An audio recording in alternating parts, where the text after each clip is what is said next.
It's 6:45 a.m. on a Friday, and I'm headed to Rent X, an equipment rental store, to pick up a tree stump grinder. I've never used one of these before, so it's a little bit intimidating. It's a 1,550-pound piece of equipment, so needless to say, I'll be renting a trailer to haul it. The cost for a new one of these, Vermeer SC30TX, is about $24,000, but you can pick up a good used one for only $15,000.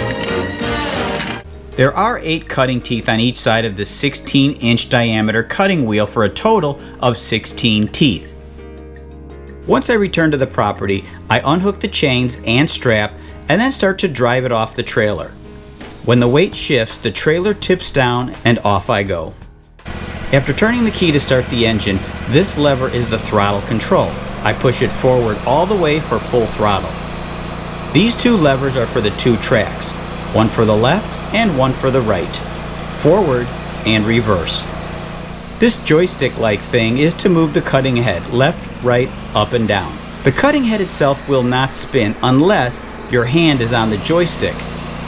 Push this lever forward for 2 seconds and that starts the cutting head to spin. It will not start if your hand is not touching the joystick. I'm positioning the cutter head a little below the top of the stump and to the right. I'll begin by slowly moving the cutter head to the left. Continue this sweeping motion back and forth, lowering the cutting head slightly after each pass. If you take too much off, the machine will start to buck and shake a little. If this happens, raise the cutter head slightly and try again. You take a little bit off at a time, maybe about a ½ inch to an inch deep. This is going to depend on the hardness of the wood as well as how sharp the cutting teeth are. Keep making these sweeping passes back and forth, left and right. This stump here took me about an hour to finish, partly because of the size of the stump and partly because this was my first time doing it. I probably went down about 5 inches below ground level. Another benefit of stump grinding is that you get a large pile of wood chips which you can use for mulch. While this stump cutter can remove stumps up to 25 inches off the ground, it is best to take your chainsaw and cut them as low as possible. When you're doing this, be careful not to let your chainsaw touch the dirt, or it will dull your blade immediately. Right here you can see this stump that I removed probably a few years ago using a chainsaw. It's still here. I tried to cover it up, but eventually the dirt just erodes and you're left with this ugly looking stump, and you have to be careful when you go over this with the lawnmower. So using the stump grinder, I'm going to show you how quick I can remove these. I was going to speed this part of the video up, but it only took me 1.5 minutes to remove this semi-rotten stump. So I'll play the clip in its entirety so you can see the complete process.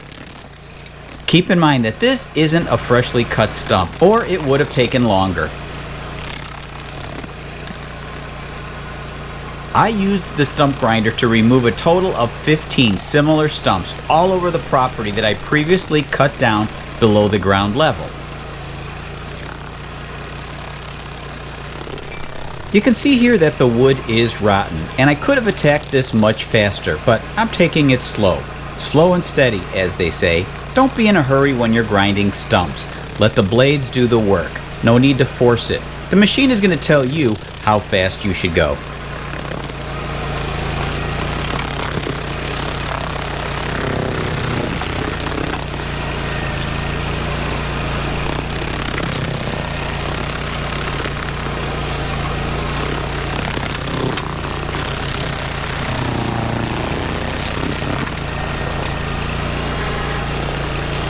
Fantastic.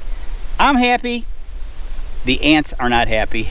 Wherever there's dead wood, ants love to make their nests, so it's good to get rid of these stumps off your property completely. This was an extremely productive day. I'd say it was the best $300 I've spent in a long time. Now, it's time to clean off the equipment before returning it to the store. I have a general rule when borrowing equipment from someone. Return it cleaner than it was when you got it. And here comes my dog Snickers for the inspection.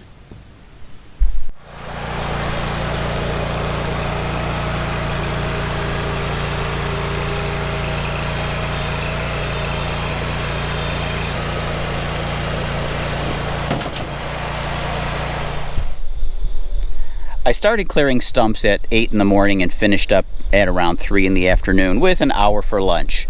I ended up clearing 21 stumps. That was amazing, and I got way more done than I thought I would. The first stump took about an hour, but if I had to do it again, I could probably cut that time in half. There's a bit of a learning curve, like I say, but once you get the hang of it, it's a breeze. The general rule, I would say, is the bigger, the better when it comes to stump grinding. You know, men, we want a job done right, and we want it done quick. What do we need? More power! I'm Tom. This is Allie Picton. Thanks for watching.